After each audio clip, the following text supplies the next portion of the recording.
नमस्कार विद्यार्थी मित्रांनो, Sagar Patil maths and reasoning क्लासेसमध्ये आपलं स्वागत आहे.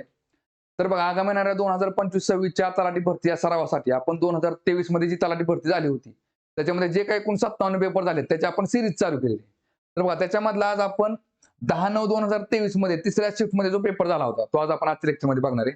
त्याच्यामध्ये एकूण अंकगणित आणि बुद्धिमत्तेचे जे काही 25 प्रश्न आहेत तेवढे आपण आजच्या लेक्चर मध्ये कव्हर करणार. ठीक आहे. तर बघा, त्याच्या आधी आपलं जे ऍप्लिकेशन आहे Sagar Patil maths and reasoning नावाचं, तर बघा त्याच्यावरती एमपीएससी साठी सेपरेट बॅच अवेलेबल आहे. बॅचची फी फक्त आपली 999 आहे. ते त्याचप्रमाणे कंबाईन गट ब व गट क साठी पण सेपरेट बॅच अवेलेबल आहे. त्याची पण फी आपली 999 आहे. आणि सेम याचप्रमाणे तलाठी भरतीची पण बॅच अवेलेबल आहे. त्याची पण फी आपली किती 499 आहे. आगामी येणाऱ्या काळामध्ये आपण पोलीस भरतीसाठी नवीन बॅचेस सुरू करणार आहे. ठीक आहे. तर बघा, आता पहिला प्रश्न बघू आपण.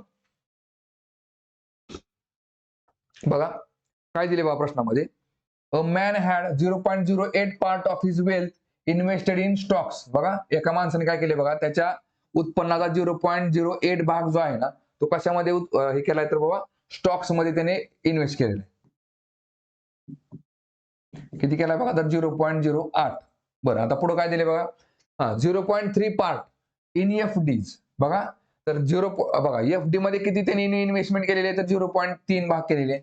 आणि पुढे काय केले बघा 0.4 part amounting to 2400 as gold. तर सोन्यामध्ये किती इन्व्हेस्टमेंट केली त्यांनी तर 0.4.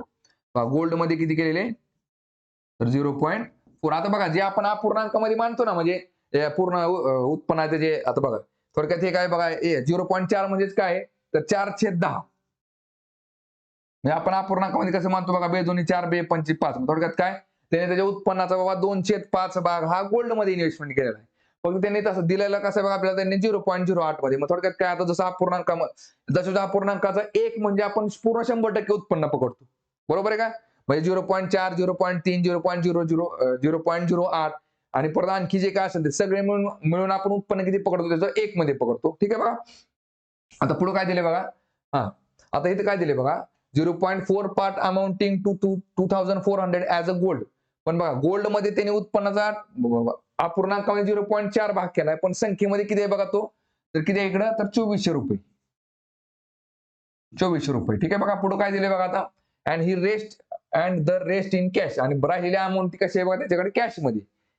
ठीक आहे बघा, आता कॅश मध्ये. बरं, आता लक्षात घ्या इथं आपण काय करायचं बघा. आता हे जे तुम्हाला 0.08 मध्ये दिलेले ना ते आपण काय करू बघा 100% मध्ये करू, टक्केवारीमध्ये. बघा, आता मला सांगा, जर मी त्याला जर 100 ने बघा इथं दशाच्या अपूर्णांकाच्या पुढे 2 घर आहेत. बरोबर आहे का. मग सगळीकडे मी काय करायचं 2-2 घर पुढे जायचं. सगळ्याला 100 ने गुणायचं, काय फरक पडत नाही. त्याला 100 ने गुणलं तर हे किती झालं बघा 8 झालं. याला 100 ने गुणलं तर हे किती झालं 30 झालं. याला 100 ने गुणलं तर हे किती झालं 40 झालं. हे जे 8% हे 30% हे झाले 40%. आणि राहिली किती कॅश आहे. कॅश किती पकडले मी 40 आणि 30 70. 70 आणि 8 किती झाले 78. राहिलेले किती मग 22%. 78 आणि 22 बरोबर झाले 100%. आता मला सांगा, विचारले काय तर how much total cash and stocks did he have.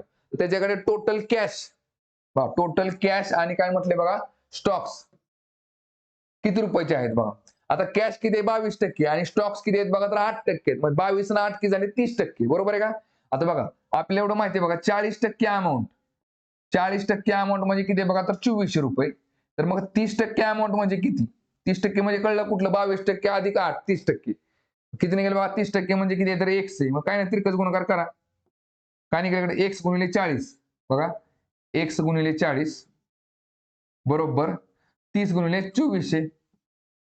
30 गुणिले 2400. काय निघेल बघा x जाग्याला ठेवा आणि 40 जो आहे तो बरोबरच्या पलीकडे टाका. 30 गुणिले 2400 भागिले 40 होईल. चला आता भाग घालवा. चला ह्या शून्याला हा शून्य गेला. 4 एक्के 4 4 सक्क 24. ठीक आहे बघा किती येते बघा मग 3 सक्क 18 आणि 18 वरती परत 1 आणि 1 2 शून्य म्हणजे 1800 रुपये उत्तर येते बघा. Option number 4. ठीक आहे. चला पुढचा क्वेश्चन बघू आता. बघा प्रॉफिट लॉस वरचा क्वेश्चन आहे. काय दिले बघा oranges are bought at 100 for ₹80. बघा 100 ऑरेंज त्याने बघा 100 ऑरेंज त्याने किती रुपयाला विकत घेतले तर बाबा 80 रुपयाला घेतले. ठीक आहे बघा. इकडे खरेदी करा. खरेदी किती केली बघा आपण बघा 100 ऑरेंजेस केली. ठीक आहे बघा 100 ऑरेंजेस. तर किती रुपयाला घेतलेत बघा, तर 80 रुपीजला घेतलेत. इकडे खरेदी आणि इकडे विक्री करा. 100 ऑरेंजेस किती रुपयाला घेतले, तर बाबा 80 रुपीज. ठीक आहे बा. Oranges are bought at 100 for rupees 80 and all of them are sold at 80 for rupees 100. तर बघा त्यांनी विकताना कसे विकलेत बघा, तर 180 बघा 100 रुपयाला 80 विकलेत. बघा विकताना विकलेत कसे बघा, तर 80 कितीला विकलेत, तर 100 रुपये. एवढं तर कळलं आपल्याला बघा.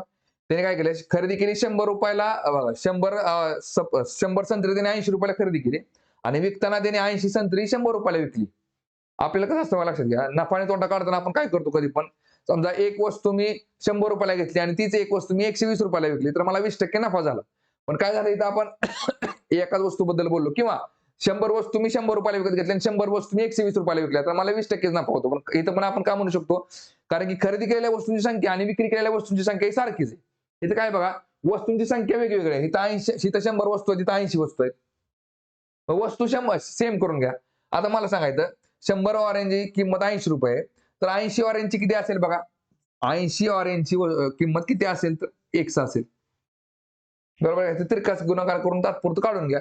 हे निघाला गुणा आणि हे निघाला गुणा, काय निघेल बघा इकडे, X गुणिले 100 X गुणिले 100 बरोबर 80 गुणिले 80, 80 गुणिले 80. आता X जागेला ठेवा आणि 100 जो आहे तो बरोबरच्या पलीकडे टाका. 80 गुणिले 80 छेद किती आला बघा इकडे, 100 आला.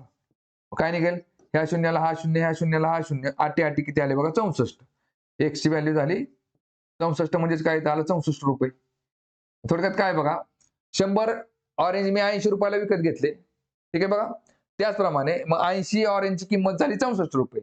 मग 80 ऑरेंज मी 64 रुपयाला विकत घेतले आणि 80 ऑरेंज मी 100 रुपयाला विकले. बघा दोन्हींची संख्या सेम झाली का, 80 वस्तूंची संख्या सेम आहे. आता विक्री, खरेदी आणि विक्री वेगवेगळे. 64 रुपयाला खरेदी केली आणि 100 रुपयाला विकले, म्हणजे मला नफा किती झाला बघा या ठिकाणी, तर जवळजवळ 36 रुपयाचा नफा झालाय. बरोबर आहे का. पण कधी पण लक्षात ठेवायचं, नफा हा आपण कशावरती काढतो, नफा किंवा तोटा हा खरेदी किमतीवर काढतो. ठीक आहे बघा, लक्षात घ्या.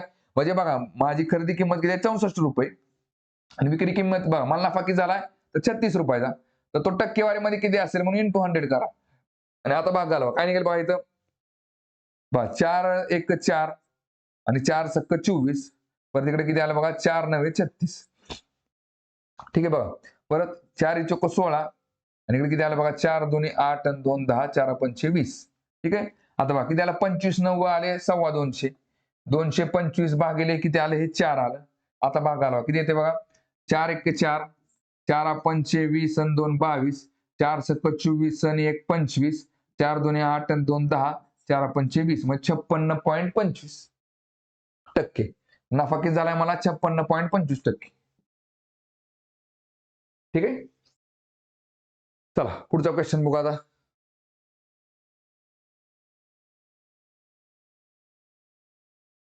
तर बघा काय दिले बघा प्रश्नामध्ये, 4 words pairs have been given, out of which 3 are alike in some manner and 1 is different. Select the one that is different. तर बघा आता 4 मधले बघा तिघांमध्ये सारखा संबंध आहे, चौथा कुठला वेगळा आहे आपल्याला बघायचं. बघा तिथे काय तुम्हाला फ्लावर्स अँड बकेट दिले. बरोबर आहे का.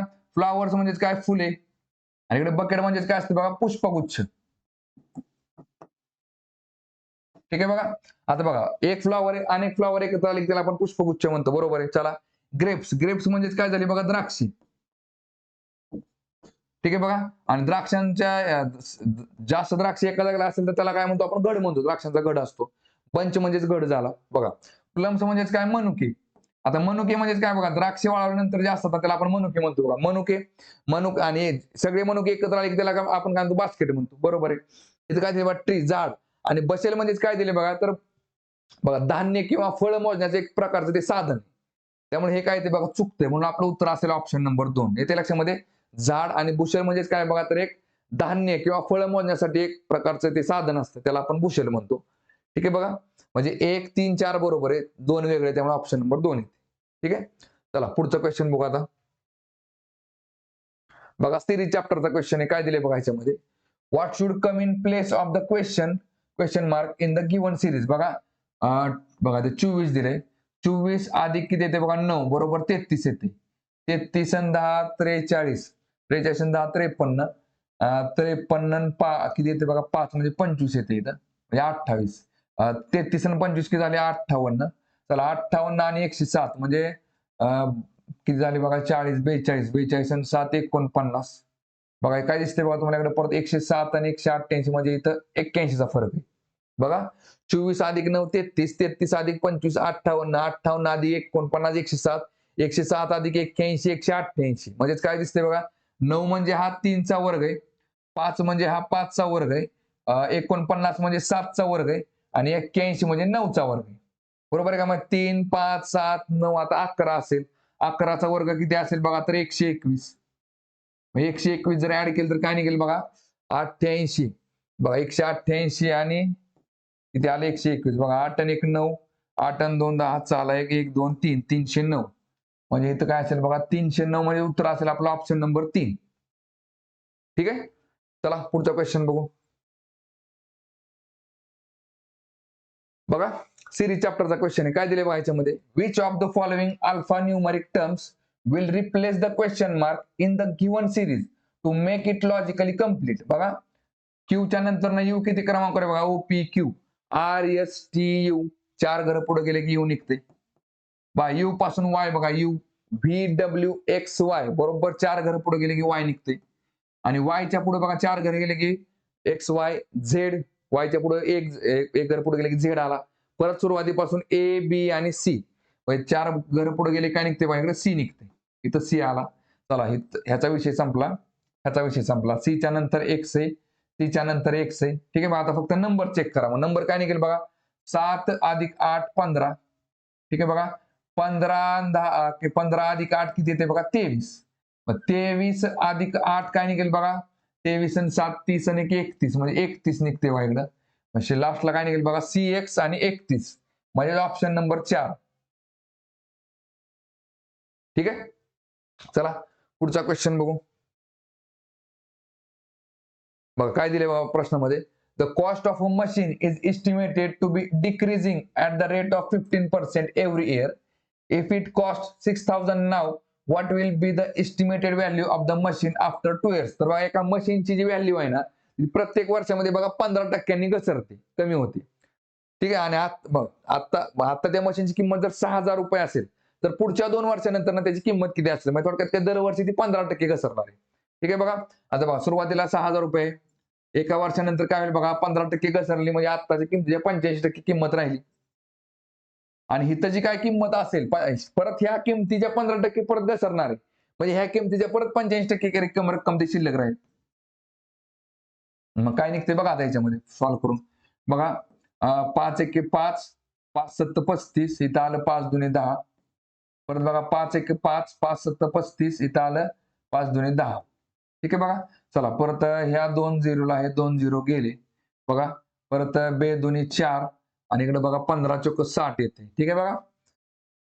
चला काय निघेल बघा आता 15 गुणिले 17 गुणिले 17. 17चा वर्ग किती झाला बघा 289. 289 गुणिले 15 करा.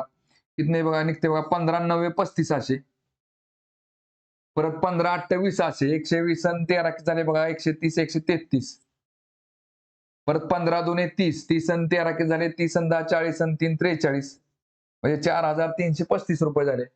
4335 म्हणजे ऑप्शन नंबर 3. ठीक आहे. चला पुढचा क्वेश्चन बघू.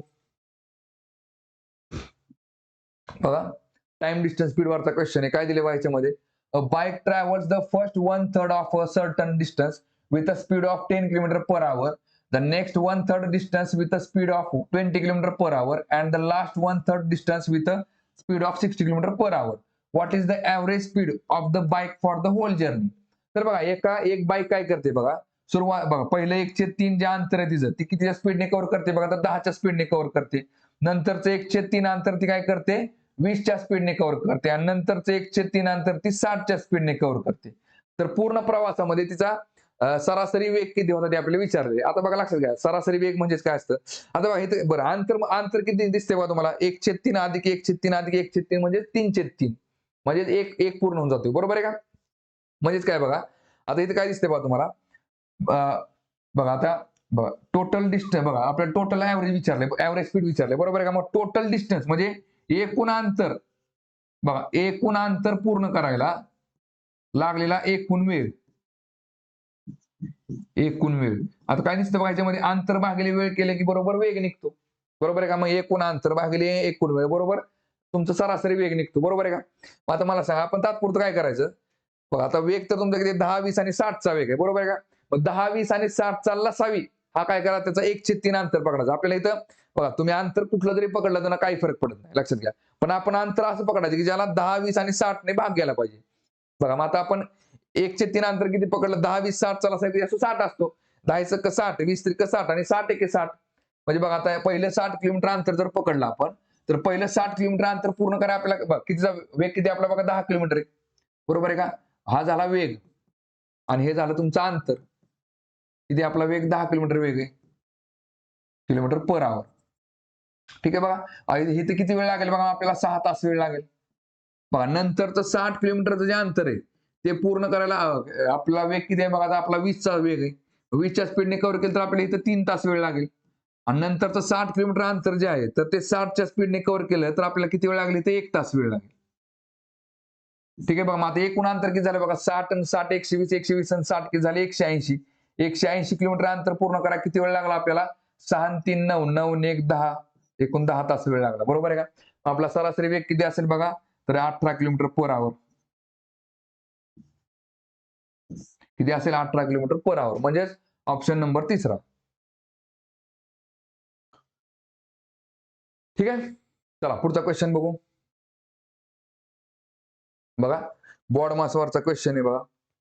काय दिले बघा याच्यामध्ये, if A stands for divide, B stands for multiplication, D stands for plus and C stands for minus, then the result of which of the following would be 20. तर बघा, ह्याच्यामधले कशाचा सगळा जर बॉड मास सॉल्व्ह केला आपण तर कशाचं उत्तर 20 येते तेवढं चेक करायचं आपल्याला. बघा, आता पहिले बघा 100 50 घ्या, 100 50 30 40 आणि 80. आता फक्त काय करायचं, बी म्हणजेच काय दिलाय त्याने आपल्याला, बी म्हणजे गुणिले दिलाय, तर गुणिले टाक. परत दिलाय ए म्हणजेच काय दिलंय, भागिले, इथं भागिलेले. परत काय दिसते बघा, सी म्हणजेच काय दिले, वजा. आणि परत काय दिसते, डी म्हणजेच काय दिले, अधिक, इथं अधिक टाका. आता मला सांगा, इथं जर आपण ह्याचा भाग घालवला, इथं पहिले ब्रॅकेट बसते. बरोबर आहे का? बघा, आता 50 तर काय 30 ने भाग जात नाही. बरोबर आहे का? मग इथं काय केलं आपण, 100 गुणिले 50 भागिले 30 केलं तरी पण भाग जात नाही बघा, कारण 30 ने ह्याला पण भाग जात नाही. म्हणजे याचा अर्थ काय बघा, तर पहिलं आपलं उत्तर नसणार आहे, कारण आपलं उत्तर आहे पूर्णांकामध्ये आलंय 20. बरोबर आहे का? आपल्याला ह्याची व्हॅल्यू जी काय निघेल ना, ती पूर्णांकामध्ये आली पाहिजे. ठीक आहे बघा. चला, मग पहिलं उत्तर येत नाही आपलं, दुसरं आपण चेक करू. बघा, 100 50 लिहून घ्या इकडे. बघा, 100 50 30 40 आणि 80. चला, ए म्हणजे काय दिले बघा त्यांनी आपल्याला, ए म्हणजे भागिले दिलेले. परत काय दिले बघा, बी म्हणजेच काय दिले त्यांनी, गुणिले. सी म्हणजेच काय, हा ए बी डी म्हणजेच काय दिले बघा, प्लस. आणि सी म्हणजेच काय दिले त्यांनी आपल्याला, मायनस. ठीक आहे बघा, आता ब्रॅकेट टाकून घ्या. चला, इथे एक ब्रॅकेट बसेल. ठीक आहे बघा. बघा, आता 100 भागिले 50 किती झाले, 50 दुने 100 2 आले, 2 गुणिले 30 अधिक 40 आणि वजा 80. ठीक आहे बघा. चला, आता इथे किती निघाल, इथे एक ब्रॅकेट बसेल. 2 गुणिले 30 किती आलं, 30 दुने 60 आलं, 60 अधिक 40 वजा 80.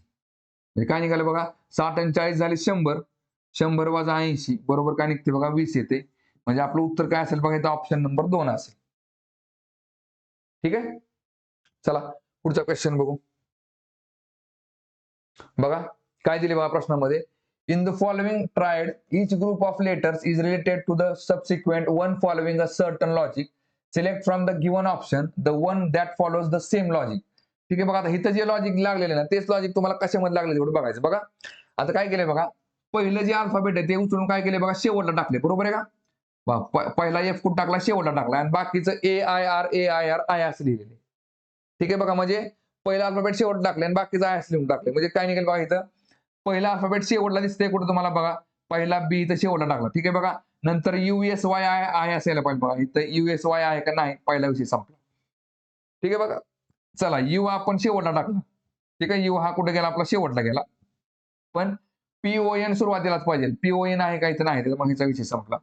बघा, तिसरं बघा, एच हा शेवटला दिसतोय का, तर दिसतोय. आणि OLD आहे असं दिसतंय का तुम्हाला? OLD बघा, OLD आणि शेवटला एच बरोबर आहे. ठीक आहे बघा, चला परत पुढे इथं काय केले बघा. बघा पहिल्या दोन अल्फाबेटच्या आदला बदल केली, शेवटच्या दोन अल्फाबेटची परत आदला बदल केली. बघा AI चा काय केलाय? IA केलाय आणि RF चा काय केलाय? FR केलेला आहे.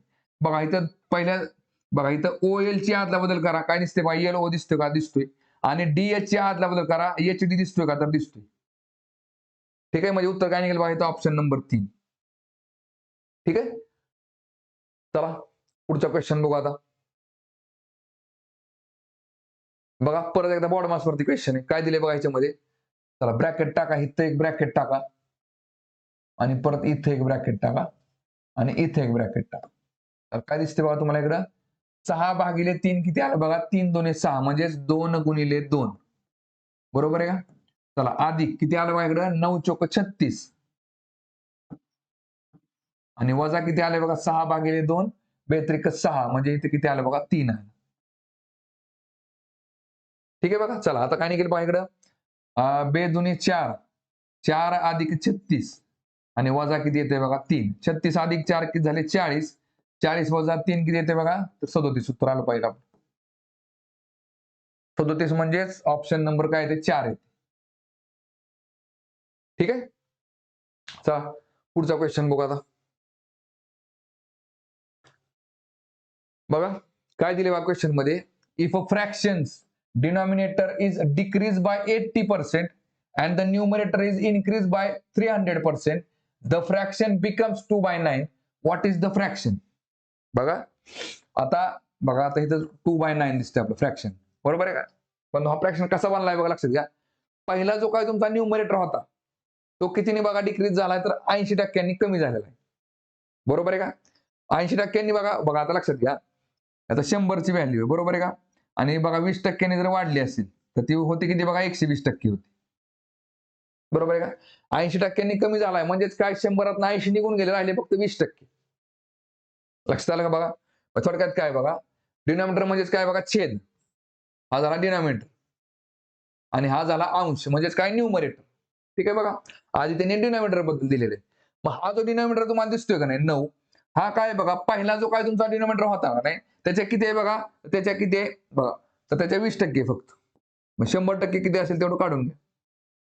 बरोबर आहे का? हा जो डिनॉमिनेटर आहे ना तुमचा 9, तो पहिला जो काही डिनॉमिनेटर होता ना त्याच्यातनं 80% कमी झालेला आहे. म्हणजे पहिल्याच्या फक्त आता 20% शिल्लक राहिलाय. मग हा जर 20% असेल, हा 20% असेल तर 100% म्हणजे किती? आणि बघा न्यूमरेटरचं काय दिलंय? And the numerator is increase by 300%. आता बघा न्यूमरेटर जो आहे ना हा 2, हा 300% वाढलाय. म्हणजे 100 प्लस 300 म्हणजे एकूण 400% झालेला आहे. हा 2 म्हणजे किती आहे बघा? तर 400%. तर मग पहिला 100% म्हणजे किती होता ते विचारले आपल्याला. तो व्हॉट इज द फ्रॅक्शन इथे निघून जाते आपलं. काय निघेल बघा याच्यामध्ये? बघा आता इथे भाग घालावा. काय निघालं? ह्या 2 शून्याला हे 2 शून्य गेले. बे एक बे बे दोन्ही 4 म्हणजेच 1/2 आलं. छेद काय निघते बघा इकडं? चला ह्या 0ला हा 0 गेला.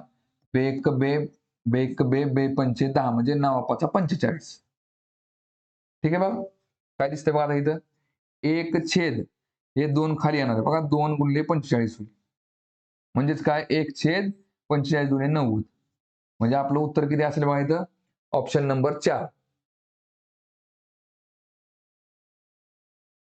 ठीक आहे, चला पुढचा क्वेश्चन बघू आता. बघा ऍव्हरेज चॅप्टरवरचा क्वेश्चन आहे. काय दिले बघा याच्यामध्ये? The average weight of A B and C is 45 kg. If the average weight of A and B is 40 kg and that of B and C is 43 kg, then the weight of B is. बघा आता लक्षात घ्या. ABCचं आहे बघा. A plus B चं काय दिले बघा त्यांनी बघा.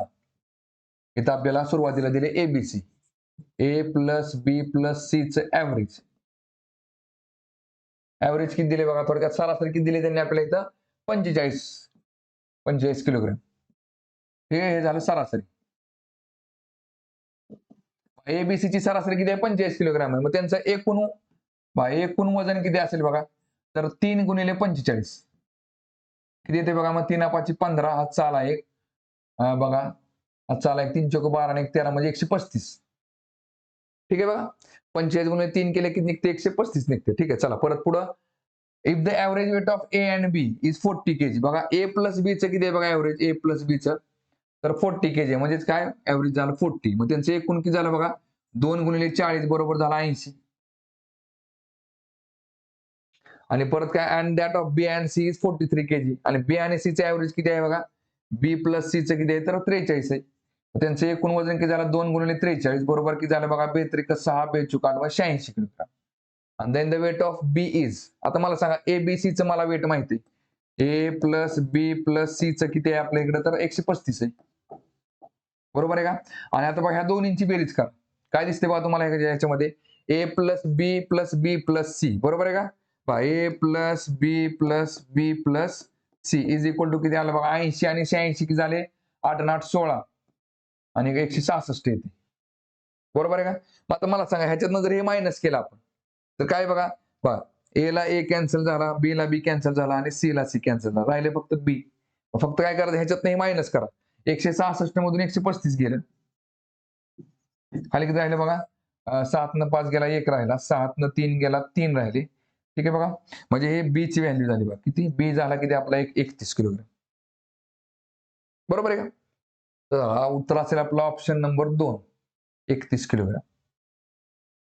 ठीक आहे, चला पुढचा क्वेश्चन बघू.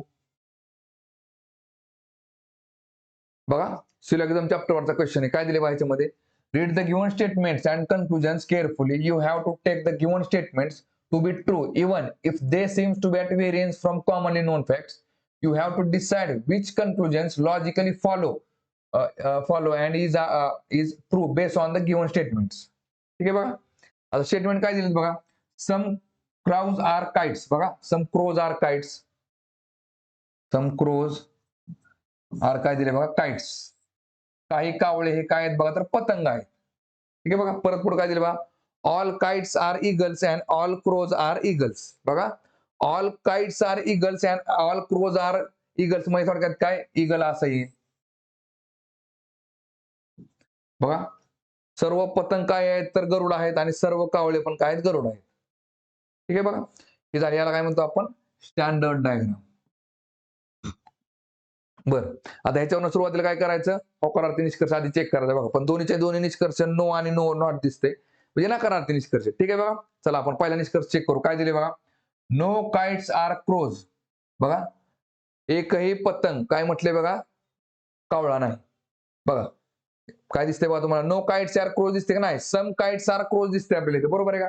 म्हणजे पहिले काय झालं बघा चूक झालं. ठीक आहे बघा, चला परत पुढे काय दिसते बघा, सम इगल्स आर नॉट क्रोज, बघा काही गरुड हे काय म्हटले बघा कावळे नाहीत, बघा काही गरुड हे कावळे नाहीत. बघा आता इथं तुम्हाला बरोबर दिसते काय, काही गरुड जे आहेत इगलचा बघा हा जो भाग आहे तो कावळा नाही, बरोबर आहे का. सम इगल्स आर नॉट काय म्हटले क्राउज. मग आता बघा हे तुम्हाला बघा नकारार्थी वाक्य आहे ते तुम्हाला स्टँडर्ड डायग्राम मध्ये बरोबर दिसते, पण तुम्हाला काय करावं लागेल मग इथं तुम्हाला होकारार्थी म्हणजे तुम्हाला इथं पॉसिबिलिटी डायग्राम काढून चेक करावं लागेल. कसं चेक करायचं बघा लक्षात घ्या. बघा आता पॉसिबिलिटी डायग्राम कसं निघेल बघा, काय दिसते तुम्हाला, सम क्रोज आर काइट्स, बघा सम क्रोज आर काइट्स. आता मी काइट्स असं दाखवलं,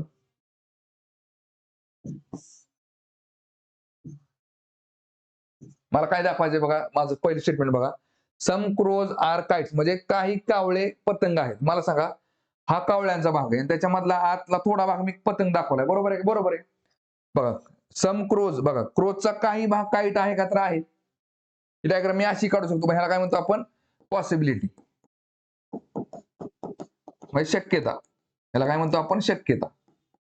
ठीक आहे, चला परत पुढे काय दिले बघा, ऑल काइट्स आर इगल्स, बघा बरं ही डायग्राम काय काढतोय आपण, आपल्याला जे 2 नंबरचं वाक्य आहे ना ते चूक कसं आहे ते दाखवायचं बघा. लक्षात घ्या काय दिले, सम इगल्स आर नॉट क्रोज, बघा इगलचा आणि क्रोजचं का बघा, हे काय करायचं आपल्याला, सगळे इगल क्रोजच्या आतमध्ये येऊ शकतात का तेवढं चेक करायचं बघा. लक्षात घ्या. ठीक आहे बघा, परत काय दिले, ऑल काइट्स आर इगल्स, बघा ऑल काइट्स आर इगल्स. मी काय केलं, ऑल काइट्स आहेत ना हे इगल पण हे हात दाखवले, ऑल काइट्स आर इगल्स. ठीक आहे, आणि पुढं तिसरं काय दिले, all crows are eagles, all crows are eagles आहेत का तर आहेत, सर्वच्या सर्व कावळे गरुड आहेत का तर आहेत. मी crows is equal to eagle पण दाखवू शकतो शक्यतामध्ये, येते लक्षामध्ये. त्याला तर बघा विधानात जेवढं दिले ना तेवढं माझ्या डायग्राम मध्ये आहे का तर बघा, सम क्रोज आर काइट्स, सम क्रोज आर काइट्स बघा, सम क्रोज आर काइट्स आहेत. परत बघा ऑल काइट्स आर इगल्स, बघा ऑल काइट्स आर इगल्स आहेत काय आहेत बघा, ऑल काइट्स आर इगल्स आहेत का तर आहेत. आणि ऑल क्रोज आर इगल्स बघा, ऑल क्रोज आर इगल्स आहेत का आहेत, ऑल क्रोज आर इगल्स आहेत काय आहेत. विधानामध्ये जेवढं दिले तेवढं माझ्या डायग्राम मध्ये असेल ना तर मी डायग्राम कशी काढू शकतो. फक्त जेवढी माहिती दिली तेवढी कमीत कमी आपण डायग्राम मध्ये दाखवण्याचा प्रयत्न केला त्याला आपण स्टँडर्ड डायग्राम म्हणतो. मग डायग्राम मग परत आपण बाकीचं चेक करत बसतो त्याला पॉसिबिलिटी म्हणतो आपण. आणि आता वाचा बघा, सम इगल्स आर नॉट क्रोज बघा, सम इगल्स आर नॉट क्रोज हिथं बरोबर निघते. कारण काही गरुड हे कावळे नाहीत इथं बरोबर दिसते तुम्हाला. पण काही गरुड हे का बघा इथं काय दिसते तुम्हाला, सम इगल्स आर नॉट क्रोज. बघा इथं एकही इगल तुम्हाला कावळा नाही असं दिसत नाही. इथं सगळे इगल कावळे आहेत. इथे काय म्हटले, सम इगल्स आर नॉट क्रोज, काही गरुड हे कावळे नाहीत. मग इथं काही गरुड कावळे नाही दिसते का तुम्हाला, नाही. तो गरुडाचा तुम्ही कुठलाही भाग घ्या, हा भाग घ्या, तो कावळा आहेच. त्याच्यामुळे हे पण काय ते चूक येते. काय निघेल बघा या ठिकाणी मग आता, बोथ कन्क्लुजन्स 1 and 2 हा भाई neither conclusion 1 nor 2 is true, option number first.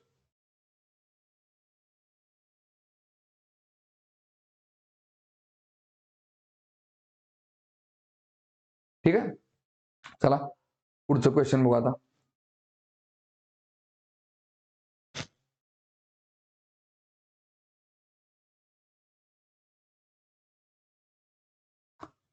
बघा काय दिले बघा क्वेश्चन मध्ये, some letter clusters have been given out of which 3 are alike in some manner and 1 is different, select the 1 that is different. आता बघा त्या 4 मधले तिघांचा सहसंबंध सारखा आहे, एक वेगळा आहे, तर तो कुठला आहे आपल्याला शोधायचे. बघा ओच्या नंतर ना आर कधी निघते बघा, ओ पी क्यू आर 3 घरं पुढे गेले की आर निघते. आणि आरच्या पुढे यू बघा, O P Q R S T U बरोबर 3 घरं पुढे गेले की यू निघते. चला एम पासून पी बघा, एमच्या पुढे एम एन ओ पी बरोबर 3 घरं पुढे गेले की पी निघते. आणि पीच्या पुढे एस बघा, पी क्यू आर एस बरोबर 3 घरं पुढे गेले की एस निघते. चला आता एच पासून के बघा, एच आय जे के बरोबर 3 घरं पुढे गेले की के निघते. आणि के पासून एम बघा, जे के एल एम बरोबर 2 घरं पुढे गेले की एम निघते. याचा अर्थ काय, आपलं उत्तर निघून जाते. उत्तर काय निघते, ऑप्शन नंबर 3, कारण की 3 चा गॅप आहे, तर 3 चा गॅप आहे, तरी पण ऑप्शन नंबर 4 चेक करा. एफ पासून आय बघा, E F G H I बघा 3 घरं पुढे गेली की आय निघते एफ पासून. आणि आयच्या पुढे 3 घरं मोजा, एच आय जे के एल बरोबर 3 घरं पुढे गेले की एल निघते. ठीक आहे बघा, म्हणजे आपलं उत्तर येते ऑप्शन नंबर 3. ठीक आहे, चला पुढचा क्वेश्चन बघू आता. बघा प्रॉफिट अँड लॉस चॅप्टर वरचा क्वेश्चन आहे. काय दिले बघा याच्यामध्ये, find the profit or loss percentage if the cost price of 8 articles all of the same kind is equal to the selling price of 10 articles. ठीक आहे, आता जास्त कन्फ्युजन करायचं नाही बघा. इथं काय करायचं, खरेदी किंमत करा, खरेदी आणि विक्री करा. बघा प्रश्नात काय दिले बघा त्यांनी, बघा 8 वस्तूंची जी खरेदी किंमत आहे तीच काय बघा, तर 10 वस्तूंच्या बघा सेलिंग प्राइस ऑफ 10 आर्टिकल्स, मग तीच 10 वस्तूंच्या विक्री किंमती एवढी आहे. 8 वस्तूंची खरेदी किंमत 10 वस्तूंच्या विक्री किंमती एवढी आहे, तर त्याच्यामध्ये तुम्हाला नफा किंवा तोटा किती झाला बघा, लक्षात घ्या. बघा 8 वस्तू आहेत, 8 वस्तूंची खरेदी किंमत पकडली मी 8 रुपये. ठीक आहे, मला खरेदी किंमत माहित नाही, इकडे विक्री करा. आणि विक्री किती दिली बघा तुम्हाला, बघा the selling price of 10 articles बघा, तर 10 वस्तूंची विक्री आहे बघा, 10 वस्तूंची विक्री, 10 वस्तूंची विक्री किती आहे तर बघा आपली 8 रुपये, बरोबर आहे का. 8 वस्तूंची जी खरेदी किंमत आहे तेवढीच आपली काय 10 वस्तूंची विक्री किंमत आहे. ठीक आहे बघा.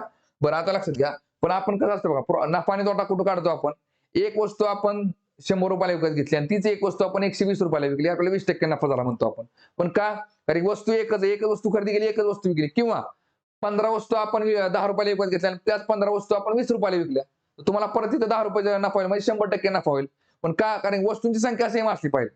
बघा इथं 8 वस्तू आहेत, इथं 10 वस्तू आहेत, वस्तू आधी सेम करून घ्या. बघा लक्षात घ्या, 8 वस्तूंची खरेदी किंमत जर माझी 8 रुपये असेल, तर 10 वस्तूंची माझी खरेदी किंमत किती असेल, 10 रुपये असेल. बरोबर आहे का. झाला, वस्तू सेम झाल्या बघा, 10 वस्तू 10 वस्तूंची खरेदी किंमत माझी 10 रुपये आणि 10 वस्तूंची माझी विक्री किंमत किती 8 रुपये, म्हणजे मला इथं काय झालं असणार आहे बघा, लॉस झाला असणार आहे. बरोबर आहे का. बघा सरळ दिसतंय, if the cost price of 8 articles all of the same kind is equal to the selling price of 10 article, म्हणजे 8 वस्तू मी या वस्तू बरोबर पैशांना खरेदी केल्यात, तेवढे पैसे मला मिळवायला 10 वस्तू विकाव्या लागल्या, म्हणजे माझ्याकडे वस्तू जास्त विकल्या गेल्या. बरोबर आहे का. म्हणजे इथं काय निघेल बघा आता, 8 वस्तूंची खरेदी किंमत 10 रुपये, 8 वस्तूंची विक्री किंमत 8 रुपये. म्हणजे आपल्याला 2 रुपयाचा तोटा झालाय, बरोबर आहे का? पण लक्षात ठेवायचं बघा, नफा आणि तोटा हा नेहमी खरेदी किमतीवर काढला जातो. खरेदी किंमत किती आहे बघा आपली इथं 10 रुपये.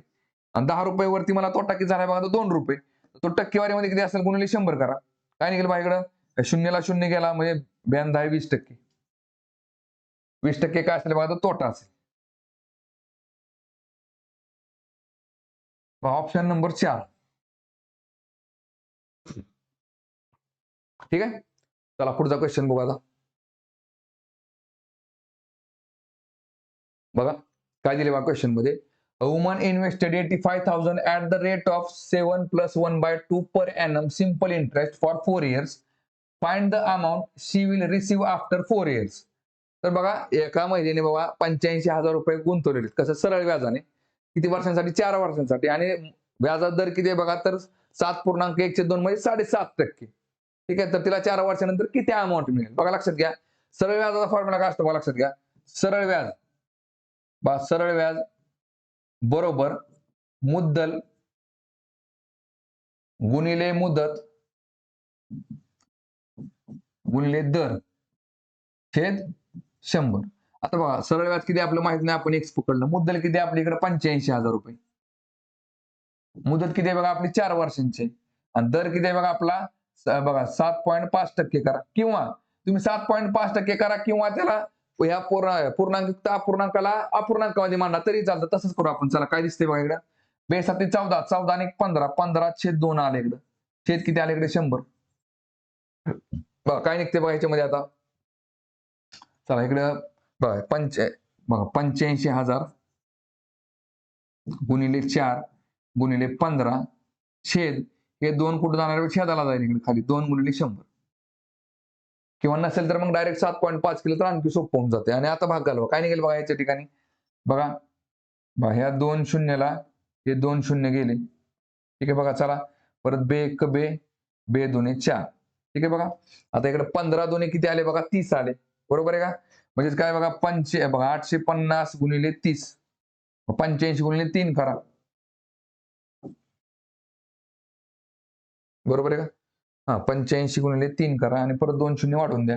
3 5 15, 3 8 24 आणि 1 25, आणि परत हे 2 शून्य म्हणजे 25,500 रुपये व्याज मिळालं. सरळ व्याज किती झालं आपलं, सरळ व्याज झालं आपलं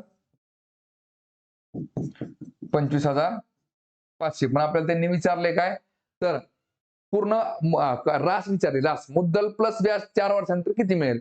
आपली बघा मुद्दल किती आहे, 85,000 आहे, आणि व्याज किती मिळाले बघा, तर 25,500 रुपये.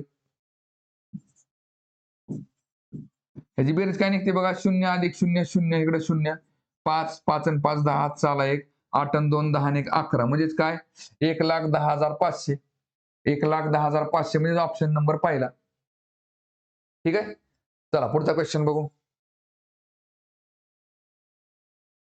बघा सिरीज चॅप्टरचा क्वेश्चन आहे. काय दिले ह्याच्यामध्ये, what should come in place of the question mark in the given series in order to make it logically complete. बघा आता सिरीज असल्यामुळे काय करायचं बघा, जे पासून एस हा किती क्रमांक चेक करा बघा. जे HIJ KLMNOPQRS,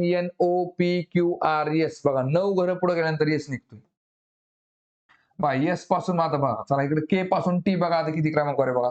तरी कधी कधी अधिक 9 अधिक परत 8 7 6 असं पण होऊ शकतं, किंवा कंटिन्यू एकच सिरीज राहील. बघा के पासून टी बघा, JK LMNOPQRST.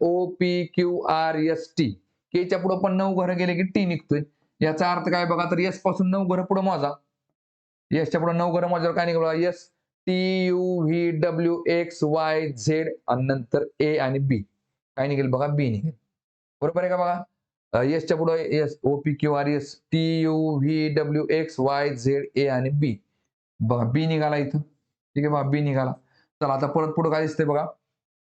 बघा बी कुठं कुठं आहे, इथं नाही, इथं नाही बा, इथं बी आहे, इथं बी आहे. ठीक आहे बघा, मध्ये 171 आहे, इथं पण 171 आहे. फक्त आता शेवटचा अल्फाबेट बघा काय निघते ते. ठीक आहे बघा, चला आता जी पासून एन बघा किती क्रमांकावर आहे, EFG HIJKLMN, बघा 7 घरं पुढे गेल्यावर एन निघतो, बरोबर आहे का?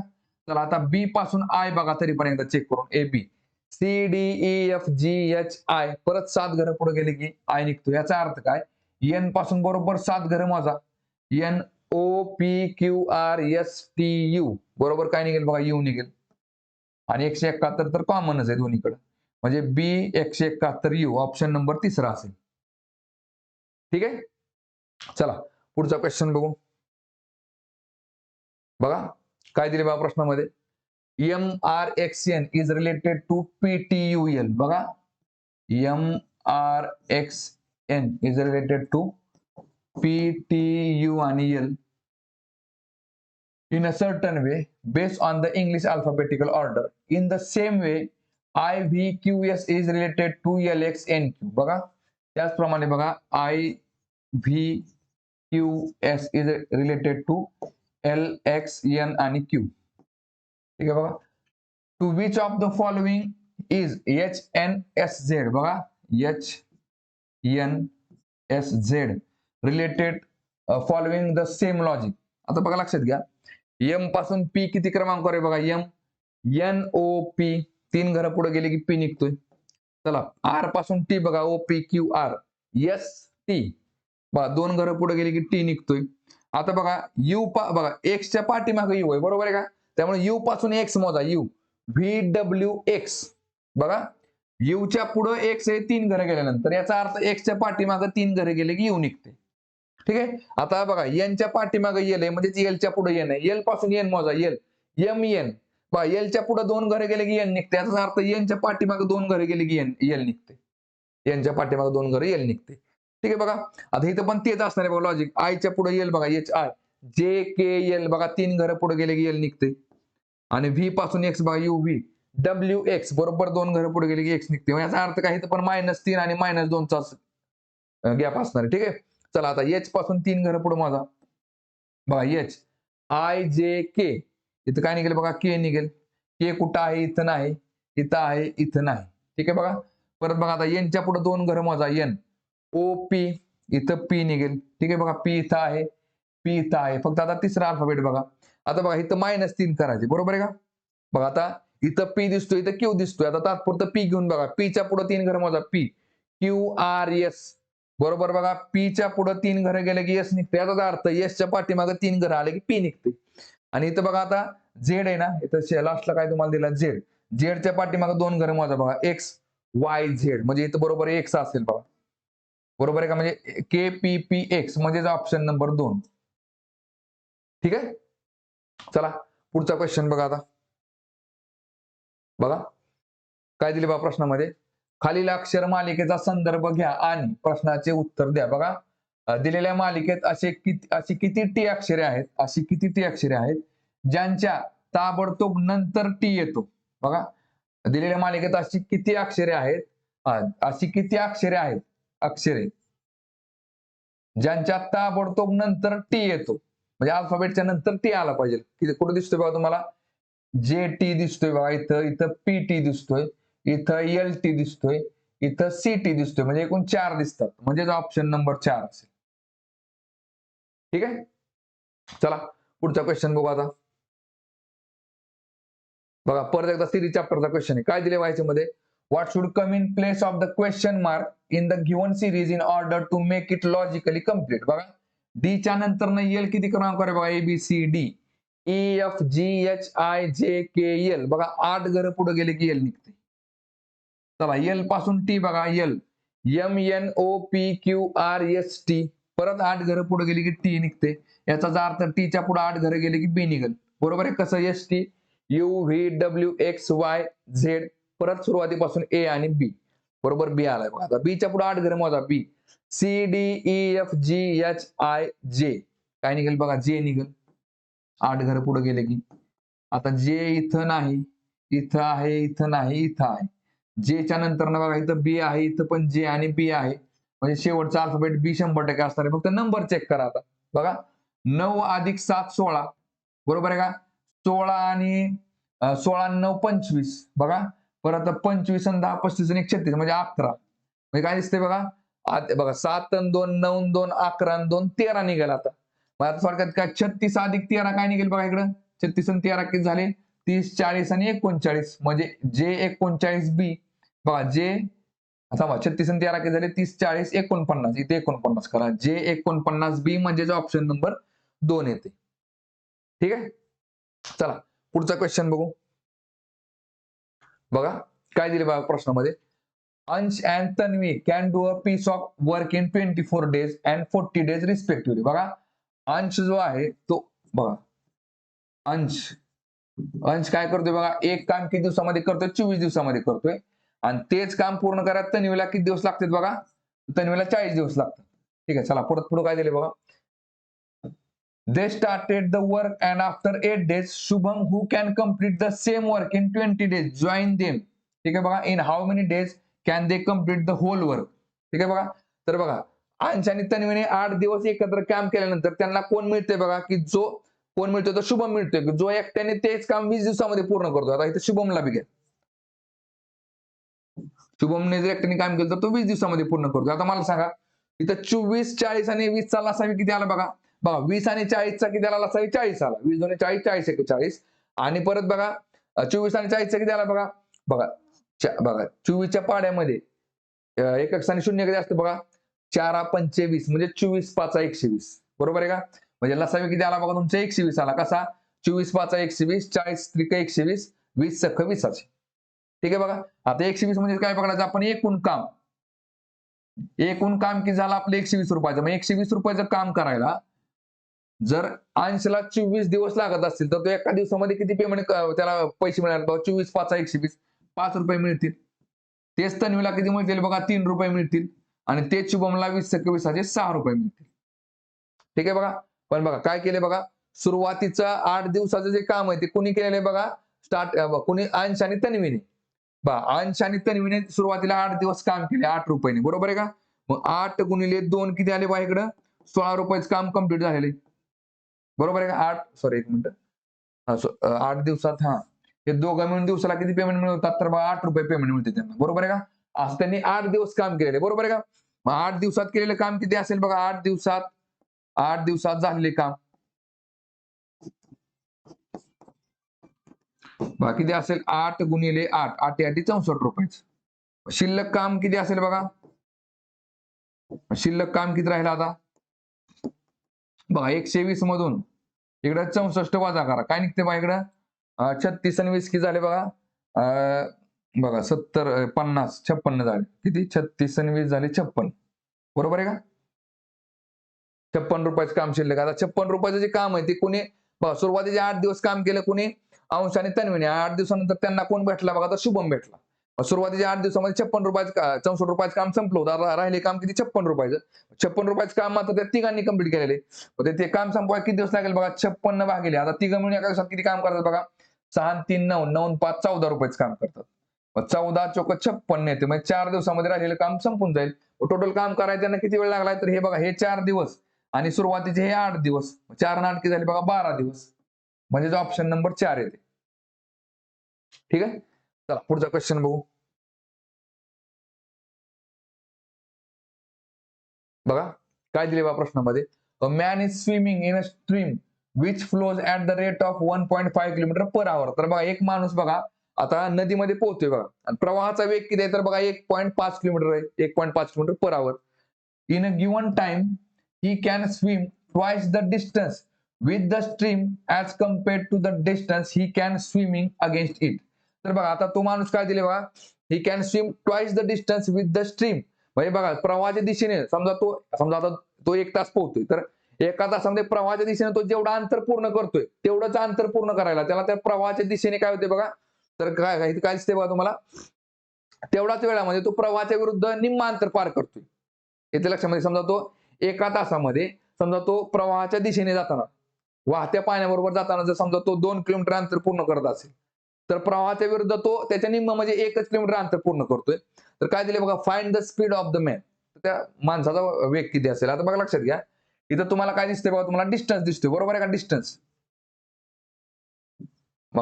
तुम्हाला इथं काय दिसतंय बघा तुमचं अंतर दिसतंय बरोबर आहे का. अंतर काय दिसतंय बघा तुम्हाला इथं प्रवाहाच्या दिशेने जर समजा तो बघा त्याला वेळ दिसतोय आपल्याला वेळ किती दिसतोय बघा समजा एक प्रवाहाच्या दिशेने प्रवाहाच्या विरुद्ध दिशेने प्रवाहाच्या विरुद्ध दिशेने जर तो 1 किलोमीटर जात असेल तर तो प्रवाहाच्या दिशेने किती जातोय बघा, तर 2 किलोमीटर जातोय. बरोबर आहे का? प्रवाह बघा इथं हे अंतर जर दिलंय त्याने आपल्याला, अंतर काय दिलंय बघा, समजा प्रवाहाच्या विरुद्ध दिशेने जर समजा एका तासामध्ये तो जर 1 किलोमीटर जात असेल तर तेच प्रवाहाच्या विरुद्ध दिशेमध्ये प्रवाहाच्या दिशेने तर तो एका तासामध्ये त्याच्या दुप्पट अंतर जाणार आहे. बरोबर आहे. पाण्याबरोबर जर तो पोहत असेल तर तो अंतर जास्त पार करणार आहे. बरोबर आहे का? इथं काहीच करायचं नाही बघा, लक्षात घ्या. इथं काय बघा, आता बोटीचा वेग तुम्हाला इथं अंतर देऊ द्या, इथं आता अंतर दिलाय. बरोबर आहे का? किंवा वेग देऊ द्या, प्रवाहाच्या दिशेने वेग किंवा प्रवाहाच्या विरुद्ध दिशेने वेग. बरोबर आहे का?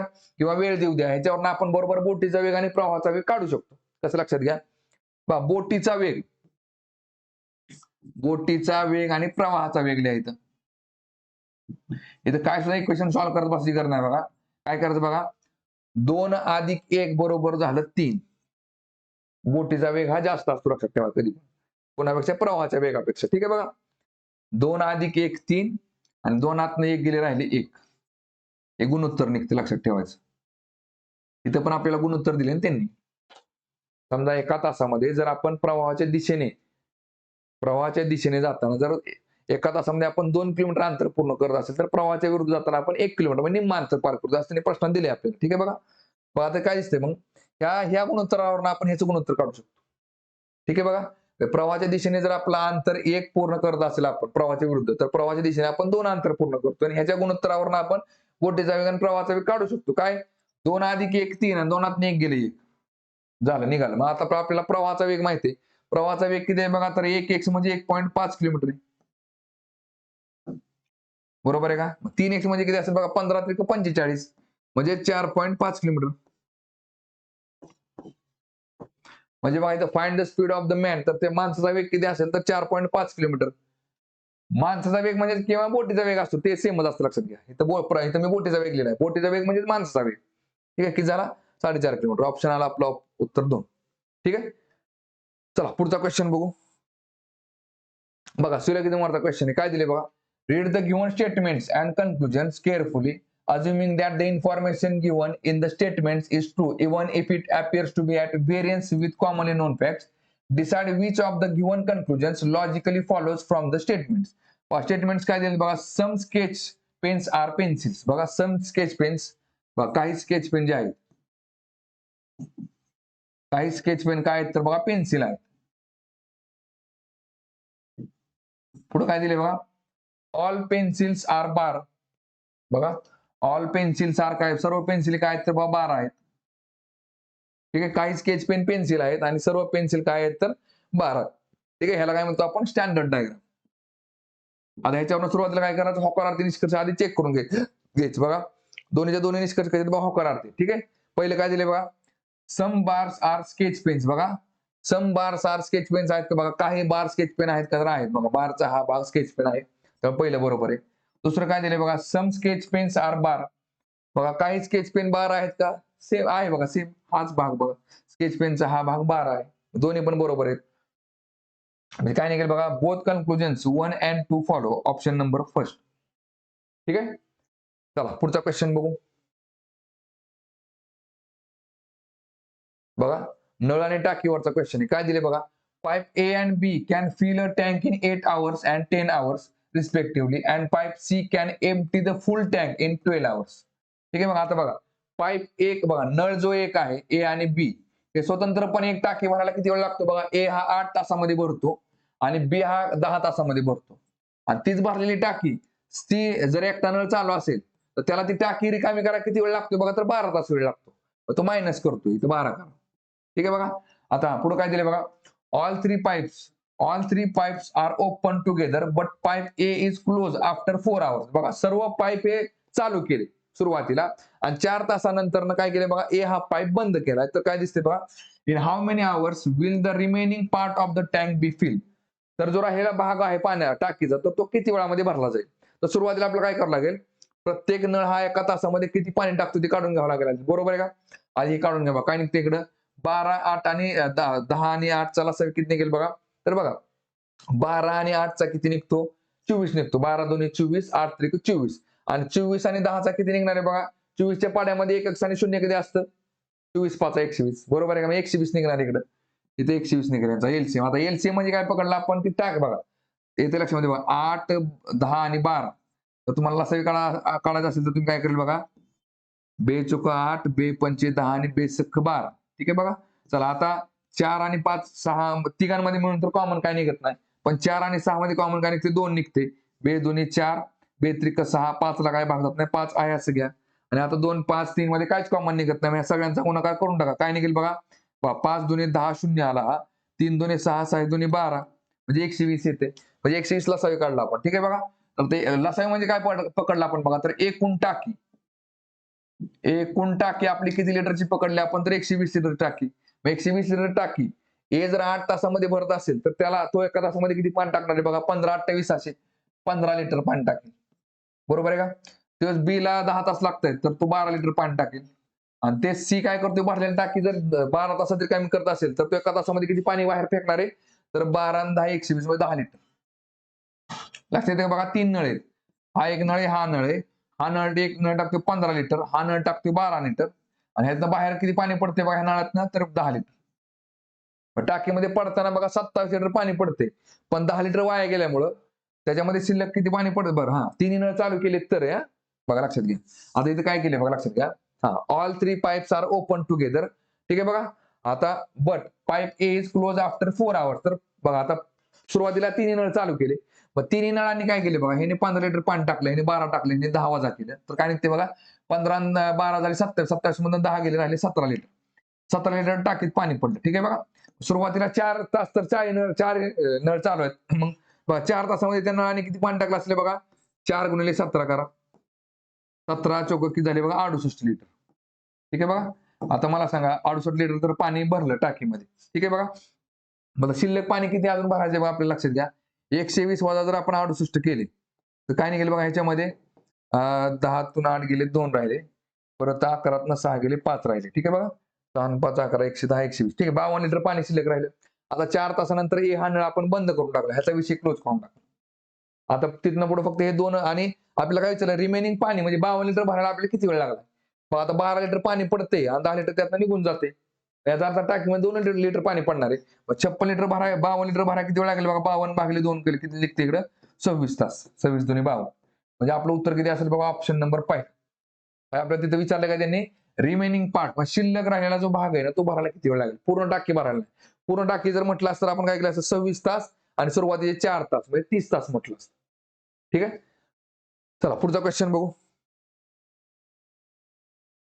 बघा सिरीज चॅप्टरचा क्वेश्चन आहे. काय दिले याच्यामध्ये what should come in place of the question mark in the given series. बघा 641 आणि 538 मध्ये बघा 641 538 447 368 आणि 301. बघा 641 आणि 538 मध्ये किती जागा गॅप आहे बघा. 40 हे 60 60 आणि 40 100 100 आणि हे 3 103 चा गॅप आहे. ठीक आहे. वजा 103 केलं. ठीक आहे. चला आता 538 आणि इकडे 447 किती काय वजा झाले बघा लक्षात घ्या. किती निघते बघा 50 हे 50 50 आणि 38 झाले 60 70 80 88 88 89 91 91 वजा केले. चला आता परत इथे किती वजा झाले बघा 68 69 70 30 30 आणि 40 किती झाले बघा 70 70 आणि 77 78 79 मायनस झाले. आणि इथे किती मायनस झाले बघा तर 67 मायनस झाले. ठीक आहे बघा. आता काय नाही दिसते बघा तुम्हाला याच्यामध्ये 103 आणि 91 मध्ये परत कितीचा गॅप दिसतोय बघा तुम्हाला इकडं 103 इकडे किती 91 म्हणजे काय 91 10 101 आणि म्हणजे इथं वजा 12 झाले बघा. परत इथे 91 मधून पण वजा 12 झाले. 91 वजा 12 79 79 वजा 12 67 मग 67 वजा 12 काय निघेल बघा तर 67 मधनं 12 गेले 7 नाही गेले 5 आणि 7 2 गेले 5 म्हणजे 55 येते बघा. ठीक आहे बघा. मग 301 मधून 55 वजा करा. बरोबर आहे का. 67 मधनं 7 ने 1 गेले 5 7 ने 2 गेले 5 बरोबर आहे 55. मग 301 मधनं 55 गेले. खाली किती राहते बघा 1 5 गेले 11 5 गेले 6 राहिले. ठीक आहे बघा. 9 5 गेले 4 राहिले म्हणजे 46. ठीक आहे बघा. आणि इकडे 246 उत्तर येते बघा. ठीक आहे बघा. म्हणजे 301 मधनं 55 गेले की 246 उत्तर येते. आपलं उत्तर येते ऑप्शन नंबर 3. लक्षात आलं का. सुरुवातीला आपण गॅप काढला 103, 91, 79, 67, 55 आणि परत अजून एक गॅप काढला तरी 12, 12, 12, 12चा गॅप निघतो. ठीक आहे बघा. मग इकडे काय दिसते तुम्हाला 103 वजा 12, 91, 91 वजा 12, 79, 79 वजा 12, 67, 67 वजा 12, 55. ठीक आहे बघा. मग 301 मधनं 55 वजा केला आपण 246 उत्तर. ते ऑप्शन नंबर 3. ठीक आहे. तर बघा आता 25च्या 25 प्रश्न झालेले आपले. थांबू आता आपण या ठिकाणी. तर बघा त्याच्या आधी आपलं जे ऍप्लिकेशन आहे Sagar Patil maths and reasoning नावाचं. तर मग त्याच्यावरती एमपीएससी साठी सेपरेट बॅच अवेलेबल आहे. बॅचची फी फक्त आपली 999 रुपये आहे. सेम याचप्रमाणे कंबाईन गट ब व गट क साठी पण सेपरेट बॅच अवेलेबल आहे. त्या पण बॅचची फी आपली 999 रुपये आहे. आणि याचप्रमाणे तलाठी भरतीसाठी पण सेपरेट बॅच अवेलेबल आहे. त्याची आपली फी किती आहे 499 रुपये आहे. आगामी येणाऱ्या काळामध्ये आपण पोलीस भरतीसाठी नवीन बॅचेस सुरू करणार. ठीक आहे. थांबू आता आपण या ठिकाणी.